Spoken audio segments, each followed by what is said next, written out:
the Super Mario Bros. Movie out in theaters. Actually, it's been out for almost a month in the US and the Western countries, but in Poland it was just released. I think the delay had to do with dubbing needing to be finished. I watched the original version with voices of Chris Pratt, Charlie Day, Anya Taylor-Joy, and Jack Black. The movie is, of course, adapted from one of the most popular video game franchises of all time, Mario. It's not the first time there's been a movie in the 1980s or 1990s, can't remember right now. There's been some sort of TV show, cartoons, other media. This one is a CG animated feature done in the modern day style of animation. The story follows Mario and Luigi, two plumber brothers from New York who accidentally get transported into a different universe where they have to save the innocent kingdoms from the onslaught of Bowser, a giant flame-breathing turtle who intends to rule the world and marry the beautiful Princess Peach. That's about it. Now, there's two ways to look at it and to judge this movie or this product. One is to treat it as a Nintendo commercial with a sort of highlight reel of things and characters and locations that people will know from all these different games.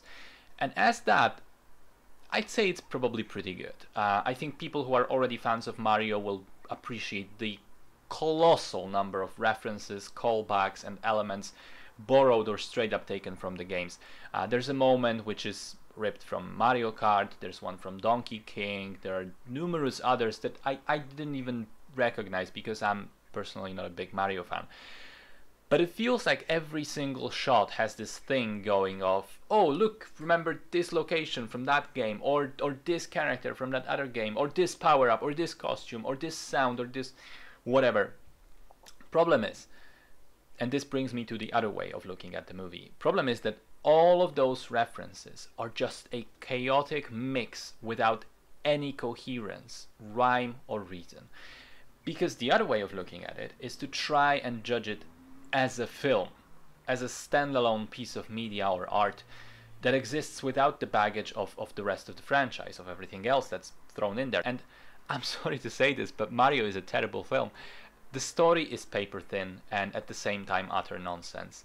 New plot elements and devices are constantly pulled out whenever the plot requires them, without, explanations or justifications or backstories, just expecting the audience to recognize them from the games. The structure of the film is very disjointed in that every sequence feels like, like a separate level from a separate game, but they don't necessarily come together to create anything satisfying. There's a strange decision to call the movie the Super Mario Brothers, but then to make Mario the sidekick to Peach, who essentially becomes the most important character in the film, and she's really the one that drives the story forward. And Luigi is straight up just removed from the story. He only really does things at the very beginning and then in the final fight, and that's it. In between, he could be removed from the movie altogether, and it would still happen the same way. And I thought about these issues.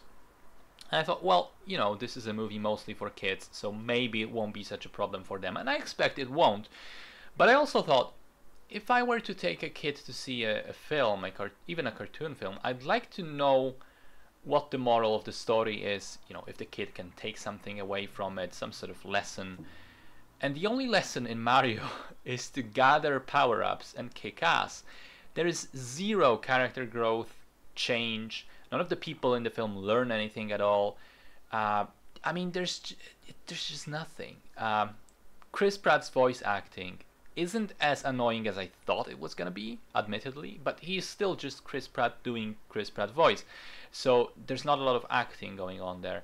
Seth Rogen was straight up distracting as Donkey King, especially when he started laughing.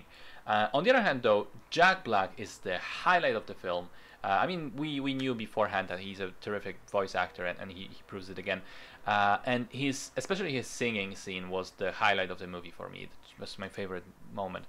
On the animation front, there's nothing. The film isn't ugly, but there's nothing to admire either, really. It just looks generic and just about the same as the other 20 mass-produced, low-effort animations for kids that are coming out this year.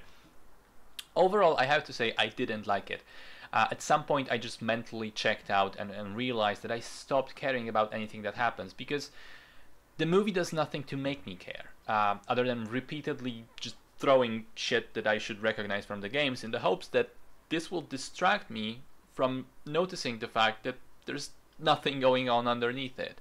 And again, I'm pretty confident that Mario fans will love it anyway, and that's fine, because I think it was made for them, and primarily for the younger ones especially.